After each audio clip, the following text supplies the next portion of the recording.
ನಮಸ್ಕಾರ. ವಿಶ್ವ ಸೃಷ್ಟಿಯ ಹಿನ್ನೆಲೆಯ ಮಿಡಿತ ವಿಜ್ಞಾನ ಕಂಡಂತೆ ಇದು ಇಂದಿನ ನಮ್ಮ ವಿಷಯ. ಆಲ್ಬರ್ಟ್ ಐನ್ಸ್ಟೀನ್ ಪ್ರತಿಪಾದನೆ ಮಾಡಿದ್ದಂತಹ ವಿಶೇಷ ಮತ್ತು ಸಾಮಾನ್ಯ ಸಾಪೇಕ್ಷವಾದಗಳು ದೇಶ, ಕಾಲ, ದ್ರವ್ಯ, ಗುರುತ್ವಗಳನ್ನ ಆ ಮೂಲಕ ಬೃಹತ್ ಮಟ್ಟದಲ್ಲಿ ಜರುಗ್ತಾ ಇರ್ತಕ್ಕಂಥ ವಿಶ್ವದ ಗುಟ್ಟುಗಳನ್ನ ಅರ್ಥಕೊಳ್ಳೋದಕ್ಕೆ ನೆರವಾದವು. ಐನ್ಸ್ಟೀನ್ ಸಾಪೇಕ್ಷವಾದದ ಬೆನ್ನನ್ನು ಏರಿ ಹಲವು ವಿಜ್ಞಾನಿಗಳು ವಿಶ್ವ ಅವರಿಗೆ ಬಿಟ್ಟುಕೊಡದೇ ಇರತಂತಹ ಹಲವಾರು ಗುಟ್ಟುಗಳನ್ನ ರಟ್ಟು ಮಾಡೋದಕ್ಕೆ ಹೊರಟರು. 1922ರಲ್ಲಿ ರಷ್ಯಾದ ವಿಜ್ಞಾನಿ ಅಲೆಕ್ಸಾಂಡರ್ ಫ್ರೀಡ್ಮನ್ ಕೂಗ್ತಕ್ಕಂಥ ವಿಶ್ವವನ್ನು ಕುರಿತಾಗಿ ತನ್ನದೇ ಆದಂಥ ಗಣಿತದ ಅಧ್ಯಯನಗಳನ್ನ ಮಾಡಿದ್ದ. ಆದರೆ ಆತ ಅದನ್ನು ಬಳಸಿಕೊಂಡು ಭೌತಿಕ ವಿಶ್ವವನ್ನು ವಿವರಿಸೋದಕ್ಕೆ ಹೋಗಿರಲಿಲ್ಲ. 1927ರಲ್ಲಿ ಬೆಲ್ಜಿಯಂ ದೇಶದ ಜಾರ್ಜ್ ಲೆಮಾತ್ರೆ ಅಂತಕ್ಕಂಥ ಒಬ್ಬ ಪಾದ್ರಿ ಅಂದರೆ ವಿಜ್ಞಾನಿ ವಿಶ್ವ ಸ್ಥಿರಗೊಂಡಿರ್ತಕ್ಕಂಥ ನೆಲೆಯಾಗಿದೆ, ಅದು ಹಿಗ್ತಾ ಇದೆ ಅಂತ ಪ್ರತಿಪಾದನೆ ಮಾಡಿದ. ಇದು ಆ ಕಾಲದಲ್ಲಿ ಯಾವುದೋ ಒಂದು ಮೂಲೆ ಸೇರಿ ವಿಜ್ಞಾನಿಗಳ ಗಮನಕ್ಕೆ ಬರಲಿಲ್ಲ. ಎಡ್ವರ್ಡ್ ಹಬಲ್ ದೂರ ಸರಿತಾ ಇರತಕ್ಕಂಥ ಬ್ರಹ್ಮಾಂಡಗಳನ್ನು ಅವುಗಳು ದೂರ ಸರಿತಾ ಇರತಕ್ಕಂಥ ವೇಗವನ್ನು ಲೆಕ್ಕ ಹಾಕಿ ವಿಶ್ವ ಹಿಗ್ತಾ ಇರೋದಕ್ಕೆ ಸಾಕ್ಷಿಗಳನ್ನ 1931ರ ಒದಗಿಸಿದ. ಕಾಲಾವಧಿಯಲ್ಲಿ ಹಿಂದಕ್ಕೆ ಸರಿದಂತೆ ವಿಶ್ವ ಈಗಿರುವ ಗಾತ್ರಕ್ಕಿಂತ ಸಣ್ಣದಾಗಿದ್ದು, ಇನ್ನೂ ಹಿಂದಕ್ಕೆ ಸರಿತಾ ಹೋದರೆ ಕೊನೆಯಲ್ಲಿ ಒಂದು ಬಿಂದುವಿನ ಗಾತ್ರವನ್ನು ತಲುಪ್ತೇವೆ. ಇದು ವಿಶ್ವದ ಆದಿ. ಈ ವಿಶ್ವ ಬಿಂದು ಅಥವಾ ಪರಮಾದಿ ಪರಮಾಣುಗಳು ಸಿಡಿದು ಹೊರಗೆ ಬಂತು. ದೇಶ ಮತ್ತು ಕಾಲಗಳು ಮತ್ತು ದ್ರವ್ಯಗಳು ಅಸ್ತಿತ್ವಕ್ಕೆ ಬಂದು ಅನ್ನೋದನ್ನು ವಿಜ್ಞಾನಿಗಳು ಒಪ್ಪಿಕೊಂಡರು. ಇದನ್ನು ಈಗ ಬಿಗ್ ಬ್ಯಾಂಗ್, ಮಹಾಭಾಜನೆ, ಮಹಾಚಿಂತ ಅಂತ ಕರೆಯಲ್ಪಡ್ತದೆ. ಇದು ವಿಶ್ವದ ಆದಿ, ವಿಶ್ವದ ಉಗಮದ ಆದಿ. ಮಹಾಭಾಜನೆ ನಡೆದ ನಂತರ ಏನಾಯಿತು ಅನ್ನುವ ಚಿತ್ರಣವನ್ನು ವಿಜ್ಞಾನಿಗಳು ನಮಗೆ ಕಟ್ಟಿಕೊಟ್ಟಿದ್ದಾರೆ. ಮಹಾಭಾಜನೆ ಜರುಗಿದ ತಕ್ಷಣ ಭಾರೀ ಚೈತನ್ಯ ಹೊಂದಿದಂಥ ಉಪಪರಮಾಣುವಿಕ ಕಣಗಳು ಅಸ್ತಿತ್ವಕ್ಕೆ ಬಂದವು. ಆಗ ವಿಶ್ವದ ತಾಪಮಾನ 100 ಕೋಟಿ ಡಿಗ್ರಿ ಸೆಂಟಿಗ್ರೇಡ್ಗೂ ಹೆಚ್ಚಿತ್ತು. ಇದರಿಂದ ಎಲ್ಲ ಪರಮಾಣುವಿಕ ಕಣಗಳು ಕೂಡ ಭಾರೀ ಚೈತನ್ಯ ಹೊಂದಿದ್ದಂತಹ ಪ್ಲಾಸ್ಮಾ ಸ್ಥಿತಿಯಲ್ಲಿ ತೇಲಾಗ್ತಾ ಇದ್ವು. ಮಹಾಭಾಜನೆಯಾದ ನಂತರ ಸೆಕೆಂಡಿನ ಕೋಟ್ಯಂತರ ಅಂಶದ ಅತ್ಯಲ್ಪ ಕಾಲಾವಧಿಯಲ್ಲಿ ವಿಶ್ವ ಹಿಗ್ಗತೊಡಗಿ ಅದು ಜನಕದ ಪರಮಾಣುವಿನ ಬೀಜದ ಗಾತ್ರ ತಾಳಿತು. 1 ಸೆಕೆಂಡ್ನಲ್ಲಿ ವಿಶ್ವ ಅಂದಾಜು 1 ಬೆಳಕಿನ ವರ್ಷದಷ್ಟು ಹಿಗ್ಗಿತು.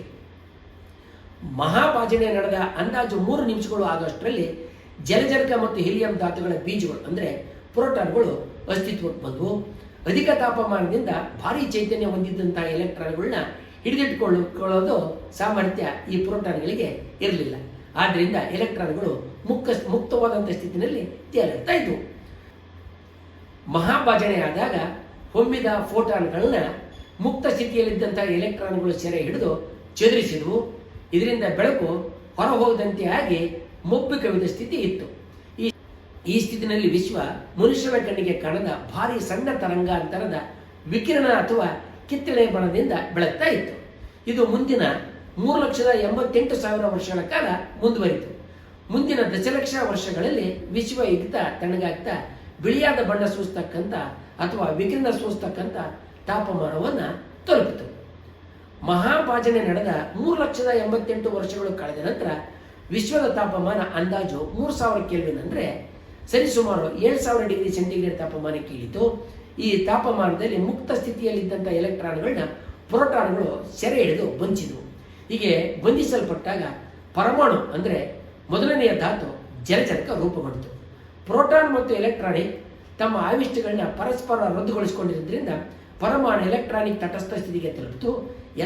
ಎಲ್ಲ ಬಿಡಿ ಎಲೆಕ್ಟ್ರಾನ್ಗಳು ಪ್ರೋಟಾನ್ಗಳಿಂದ ಸೆರೆ ಹಿಡಿಯಲ್ಪಟ್ಟಿದ್ದರಿಂದ ಬೆಳಕು ಯಾವುದೇ ಅಡಚಣೆ ಇಲ್ಲದೆ ದೂರಕ್ಕೆ ಸಾಗೋದಕ್ಕೆ ಸಾಧ್ಯ ಆಯಿತು. ಆದ್ದರಿಂದ ಈಗ ವಿಶ್ವದಲ್ಲಿ ನಾವು ನೋಡಬಹುದಾದಂಥ ಅತ್ಯಂತ ಪ್ರಾಚೀನವಾದ ಬೆಳಕು ಅಂದರೆ 3,88,000 ವರ್ಷಗಳ ಹಿಂದೆ ಕಾಣಿಸಿಕೊಂಡಿದ್ದು ಅಂತ ನಾವು ಹೇಳ್ಬೋದು. ವಿಶ್ವ ಸತತವಾಗಿ ಹಿಗ್ಗುತ್ತಾ ಇರೋದ್ರಿಂದ ಆಗ ಬಿಡುಗಡೆಯಾದಂಥ ಬೆಳಕು 1 ಮಿಲಿಮೀಟರ್ ಉದ್ದಕ್ಕೆ ಹಿಗ್ಗಿತು. ಈ ಬೆಳಕು ವಿಕಿರಣಗಳ ಪಟ್ಟಿನಲ್ಲಿ ಸೂಕ್ಷ್ಮ ತರಂಗಗಳ ವಲಯದಲ್ಲಿ ಬರುತ್ತೆ. ಈಗ ನಾವು ಹೇಳಿದ್ದೆಲ್ಲವೂ ವಿಜ್ಞಾನಿಗಳು ನೀಡಿದಂಥ ಸೈದ್ಧಾಂತಿಕ ವಿವರಣೆಗಳು ಮಾತ್ರ. ಆದರೆ ಇದನ್ನು ನಿಜ ಅಂತ ನಾವು ನಂಬೋದಾದರೂ ಹೇಗೆ? ಇದಕ್ಕೆ ಪುರಾವೆಗಳು ಬೇಕಲ್ವೇ? 1948ರಲ್ಲಿ ರಾಲ್ಫ್ ಆಲ್ಫರ್ ಮತ್ತು ರಾಬರ್ಟ್ ಹರ್ಮನ್ ಅಂತಕ್ಕಂಥ ಇಬ್ಬರು ವಿಜ್ಞಾನಿಗಳು ಈ ವಿಕಿರಣವನ್ನು ಅಂದರೆ ಮನುಷ್ಯನ ಕಣ್ಣಿಗೆ ಕಾಣದ ಬೆಳಕನ್ನು ಅಂದರೆ ತಾಪಮಾನದಿಂದ ಹೊರಹೊಮ್ಮಿದಂಥ ಬೆಳಕನ್ನು ಅಂದರೆ ಸೂಕ್ಷ್ಮ ಅಲೆಗಳನ್ನು ಹುಡುಕೋದು ಸಾಧ್ಯ ಅಂತ ಪ್ರತಿಪಾದನೆ ಮಾಡಿದರು. ಇದಾದ ಮುಂದಿನ 1-2 ದಶಕಗಳ ಕಾಲ ವಿಜ್ಞಾನಿಗಳು ಮಹಾಪಾಚನೆಯ ಕುರುಹುಗಳನ್ನ ಅಂದರೆ ಸೂಕ್ಷ್ಮ ತರಂಗಾಂತರದ ಹಿನ್ನೆಲೆಯನ್ನು ಹೇಗೆ ಗುರುತಿಸ್ಬೋದು ಅಂತ ಚಿಂತೆ ಮಾಡ್ತಾ ಇದ್ರು. ಅದರ ಹುಡ್ಕೋದಕ್ಕೆ ಯತ್ನ ಮಾಡ್ತಾ ಇದ್ರು. 1980ರಲ್ಲಿ ಪ್ರಿನ್ಸ್ಟನ್ ವಿಶ್ವವಿದ್ಯಾಲಯದಂತಹ ರಾಬರ್ಟ್ ಡಿಕ್ ತಂಡ ಈ ಹಿನ್ನೆಲೆಯನ್ನು ಹುಡುಕೋದಕ್ಕೆ ಪ್ರಯತ್ನ ಮಾಡಿ ಸೋತು ಕೈ ಚೆಲ್ಲಿತು. ಪ್ರಿನ್ಸ್ಟನ್ನಿಂದ 50 ಕಿಲೋಮೀಟರ್ ದೂರದಲ್ಲಿದ್ದಂತಹ ನ್ಯೂಜೆರ್ಸಿಯ ಹೋಮ್ಡೇಲ್ ಪಟ್ಟಣದಲ್ಲಿ ಬೆಲ್ ಪ್ರಯೋಗಾಲಯ ಇತ್ತು. ಈ ಪ್ರಯೋಗಾಲಯದಲ್ಲಿದ್ದಂಥ ಅರ್ನೋ ಪೆನ್ಜಿಯಾಸ್ ಮತ್ತೆ ರಾಬರ್ಟ್ ವಿಲ್ಸನ್ ಅಂತಕ್ಕಂಥ ಇಬ್ಬರು ವಿಜ್ಞಾನಿಗಳು ರೇಡಿಯೋ ಟೆಲಿಸ್ಕೋಪ್ ಬಳಸಿ ತಾರೆಯ ಅವಸಾನ ಅಂದರೆ ಸೂಪರ್ನೋವಾದ ಪಳೆಯುಳಿಕೆಗಳನ್ನ ಕ್ಯಾಸಿಯೋಪಿಯಾ ಅಂದರೆ ಅಗಸ್ತ್ಯ ತಾರಾಗಣದ ಸುತ್ತಲಿನ ಪ್ರದೇಶದಲ್ಲಿ ಹುಡುಕ್ತಾ ಇದ್ರು. ತಮ್ಮ ರೇಡಿಯೋ ಟೆಲಿಸ್ಕೋಪ್ ಬೇರೆ ತಾರೆಗಳಿಂದ ಅಥವಾ ಮೂಲಗಳಿಂದ ಬರ್ತಕ್ಕಂಥ ಸಂಕೇತಗಳನ್ನ ಪಡೆಯದಂತೆ ಅವರು ತಮ್ಮ ರೇಡಿಯೋ ಟೆಲಿಸ್ಕೋಪ್ನ ಅಂತರಿಕ್ಷದಲ್ಲಿ ತಾರೆಗಳಿಂದ ಖಾಲಿ ಪ್ರದೇಶದ ಹತ್ರ ಗುರಿ ಮಾಡಿ ನೋಡ್ತಾ ಇದ್ರು. ಈ ಖಾಲಿ ಪ್ರದೇಶದಿಂದ ಯಾವುದೇ ಸಂಕೇತಗಳು ಬರೋದಿಲ್ಲ ಅಂತ ಅವರು ಭಾವಿಸಿಕೊಂಡಿದ್ರು. ಆದರೆ ಸೋಜಿಗಾಯನಂತೆ ಅವರ ರೇಡಿಯೋ ದೂರದರ್ಶಕ ಒಂದು ನಿರ್ದಿಷ್ಟ ಸಂಕೇತವನ್ನು ದಾಖಲೆ ಮಾಡ್ತಾ ಇತ್ತು.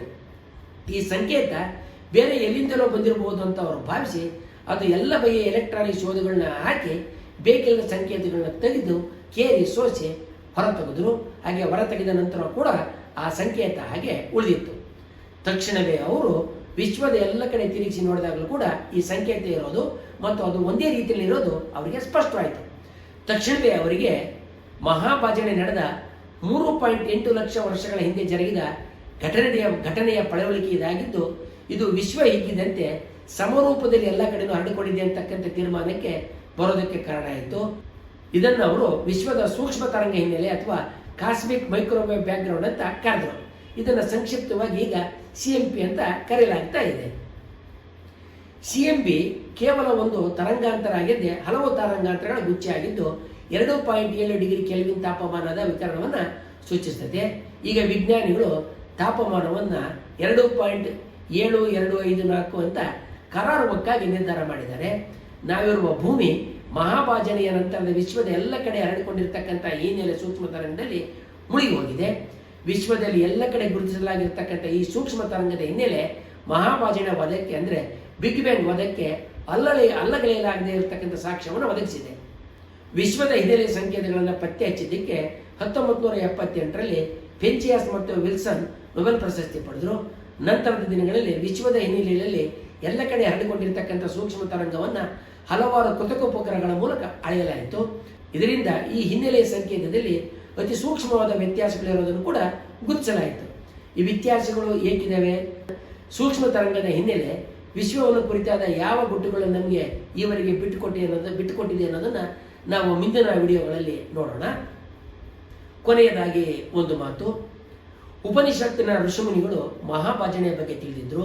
ಅದನ್ನೇ ವೇದಾಂತ ಎಲ್ಲವೂ ಬ್ರಹ್ಮನಿಂದ ವ್ಯಕ್ತವಾಗಿದೆ, ಅವ್ಯಕ್ತ ವಿಶ್ವ ವ್ಯಕ್ತವಾಗೋದಕ್ಕೆ ಕಾರಣ ಅಂತ ತಿಳಿಸ್ತದೆ ಅಂತ ಅಂತರ್ಜಾಲ ತಾಣದಲ್ಲಿ ನೂರಾರು ವಿಡಿಯೋಗಳು ಹರಿದಾಡ್ತಾ ಇದ್ದಾವೆ. ಇದು ಹೋಲಿಕೆಯ ತರ್ಕದೋಷ. ಹೊರನೋಟಕ್ಕೆ ಒಂದೇ ರೀತಿಯಲ್ಲಿ ಇರ್ತಕ್ಕಂಥ ಹೇಳಿಕೆಗಳು ಒಂದೇ ಸತ್ಯವನ್ನು ಪ್ರತಿಪಾದಿಸ್ತವೆ ಅಂತಕ್ಕಂಥದ್ದು ಈ ದೋಷದ ಮುಖ್ಯ ಲಕ್ಷಣ ಆಗಿದೆ. ವೇದಾಂತದ ವಿಶ್ವ ಸೃಷ್ಟಿ ಸೀಮಿತ ಅನುಭವಗಳ ಹಿನ್ನೆಲೆಯಲ್ಲಿ ಮಾಡಿರ್ತಕ್ಕಂಥ ಸತಾರ್ಕಿಕ ಅಲ್ಲದ ಪುರಾವೆಗಳಿಲ್ಲದ ಒಂದು ಊಹೆ ಮಾತ್ರ. ಎಲ್ಲವೂ ದೇವರಿಂದ ಆಗಿದೆ ಅಂತಕ್ಕಂಥ ಊಹೆಗಿಂತ ಇದಕ್ಕೆ ಹೆಚ್ಚಿನ ಯಾವುದೇ ಮೌಲ್ಯ ಇಲ್ಲ. ವಿಜ್ಞಾನ ವಿಶ್ವವನ್ನು ಪರಿಶೀಲಿಸಬಹುದಾದಂತಹ ಪುರಾವೆಗಳಿಂದ ವಿವರಿಸಿ ಅದಕ್ಕೆ ಹೆಚ್ಚಿನ ಮಾಹಿತಿ ಸಿಕ್ಕಾಗ ಅದನ್ನು ತಿದ್ದೋದಕ್ಕೆ ಆಸ್ಪದ ಕೊಡುತ್ತೆ. ವೇದಾಂತ ಅದನ್ನು ವೈಯಕ್ತಿಕ ಅನುಭವಕ್ಕೆ ಒಯ್ತದೆ. ವೇದಾಂತದ ಹೇಳಿಕೆಗಳಿಂದ ಈವರೆಗೆ ನಮಗೆ ಭೌತಿಕ ವಿಶ್ವ ಕುರಿತಾಗಿ ಕಳೆದ 3000 ವರ್ಷಗಳಿಂದ ಯಾವುದೇ ಹೆಚ್ಚಿನ ಅರಿವು ದಕ್ಕಿಲ್ಲ ಅನ್ನೋದನ್ನು ಗಮನಿಸಿದರೆ ಅದರ ಸೀಮಿತತೆ ಮತ್ತು ಅಪ್ರಸ್ತುತೆ ನಮಗೆ ಮನದಟ್ಟಾಗುತ್ತೆ. ವಿಶ್ವ ಕುರಿತಾದಂತಹ ಹಾಗೂ ವಿಶ್ವದ ಸೂಕ್ಷ್ಮ ತರಂಗದ ಹಿನ್ನೆಲೆ ಕುರಿತಾದಂಥ ಇತರ ಅದ್ಭುತ ಸಂಗತಿಗಳನ್ನು ನಾವು ಮುಂದಿನ ಇನ್ನೊಂದು ವಿಡಿಯೋದಲ್ಲಿ ನೋಡೋಣ. ವಂದನೆಗಳೊಂದಿಗೆ.